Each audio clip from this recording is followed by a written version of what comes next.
तो दोस्तों स्टोरी की शुरुआत फिर से एक रोमांटिक कार्यक्रम के साथ में होती है, जहां पर हम फिर से उस दर्जी को देखते हैं जिसने भाभी को सुख दिया था। वो फिर से भाभी के साथ लगा हुआ था रोमांटिक कार्यक्रम करने में। यहाँ पर वो भाभी की हाथों से ही खुदाई करने लगता है और उसे सुख देने लगता है कि तभी उसका जेठ रूम में आ जाता है और उसे ऐसा करते हुए देख लेता है। तब वो दर्जी को वहां से भगा देता है और अपने आप उसके साथ कार्यक्रम में लग जाता है। यहाँ पर भाभी को कुछ पता ही नहीं चलता, लेकिन कुछ देर बाद जब वो पलटती है तो भाभी देखकर डर जाती है। वो बोलती है, भैया आप यहाँ कैसे? तब वो बोलता है, मुझे पता था दाल में कुछ काला है, इसलिए तुम्हारी सिलाई ढीली हो गई थी। ज्यादा मन कर रहा है ना? बताऊं अभी अभी उतारू तुम्हारा सारा नशा?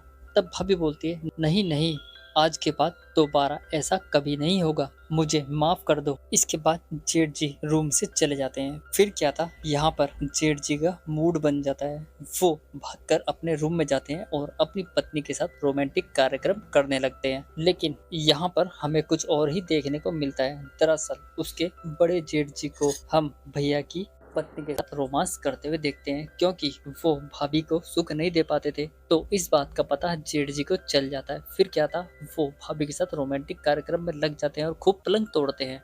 आज तक जो सुख उसे भैया नहीं दे पाए थे वो उसे उसका जेठ दे देता है। दरअसल वो ठरकी ये सब खुली आंख से सपने में देख रहा था। जब उसकी आंख खुलती है तो उसके सामने भाभी होती है और वो कपड़े पहन रही होती है। अब सुबह होने पर काव्य की सास उसे बोलती है, तुम सरगुन के साथ कुछ अच्छा सा बनाओ, क्योंकि कल तुम्हारे भाई साहब वापस जा रहे हैं, तो उनका अच्छा सा स्वागत करके वापस भेजना है। तब भाभी बोलती है, माँ जी कब तक आप दूसरों के बारे में सोचोगे? कभी आपने सरगुन के बारे में सोचा क्या? वो भी तो अकेली है ना। यहाँ पर उसकी सास बोलती है, हम पहले भी तो इस बारे में बात कर चुके हैं। तुम्हें पता है हमारे यहाँ पर दूसरी शादी करने की प्रथा नहीं है, तो फिर कैसे कर दूं मैं उसकी दूसरी शादी? अब उनकी बात चली रही थी कि उसकी चुड़ैल चाची भी आ जाती है। वो बोलती है, अरे दीदी आप कौन से पुराने ख्यालात लेकर बैठी हो, करवा दीजिए सरगुन की शादी। ये काव्या ठीक ही तो बोल रही है ना। काव्या भी बोल जाती है, अरे कितनी बार समझाया मैंने तो इन्हें,